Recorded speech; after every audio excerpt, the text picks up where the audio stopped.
Hi friends, हे बघा इथं मी कांदा, खोबरं, लसूण, आलं हे सगळं मी पहिलं भाजून घेतलं. त्याच्यानंतर मिक्सरला वाटून मग त्याच्यामध्ये 4 पळी तेल घेतलं कढईमध्ये.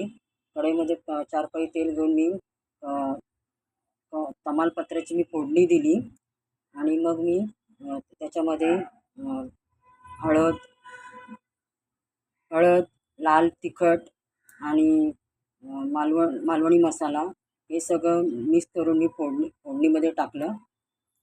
याच्यामध्ये वाटणामध्ये मी टाकून मग मी फोडणीला दिलं मी. आता हे बघा उकळी आलेली आपली, चवीनुसार मीठ पण टाकलं आणि इकडे मी वाटाणे कुकरला शिजवून घेतलेले आहेत. ते वाटणाचं थोडं मी वाटण करून घेतलं आहे मिक्सरला.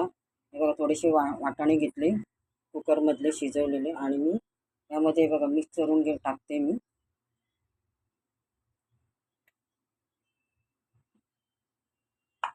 याला परत एक उकळी येऊ द्या. मीठ मी टाकलेलं आहे.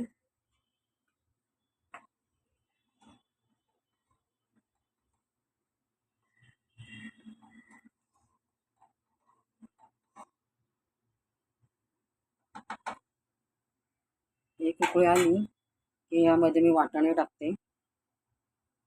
मला थोड्या वेळी दाखवते मी. हे बघा इथे उकळी आली आणि कुकरमधले वाटाणे मी ह्यामध्ये टाकते. हे बघा कुकरला मी एक शिट्टी घेतली आणि वाटाणे टाकले मी.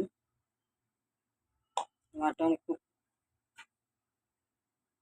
आता एक उकळी येऊ द्या की आपलं वाटाणा तयार आहे. वाटाणा रस्सा तयार आहे आपला. या खायला. लाईक करा, शेअर करा, सबस्क्राईब करा.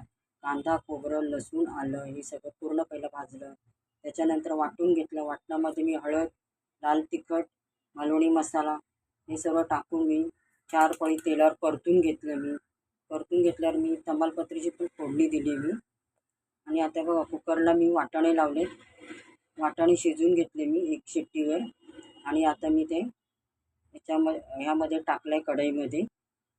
मीठ पण चवीनुसार टाकलं आहे. चला तर बाय. एक उकळी येईल आता. लाईक करा, शेअर करा, सबस्क्राईब करा. हे बघा आपला वाटाणा रस्सा तयार आहे. या खायला. लाईक करा, शेअर करा, सबस्क्राईब करा. हे बघा या खायला वाटाणा रस्सा. चला तर बाय. मस्त झाली भाजी, सुंदर.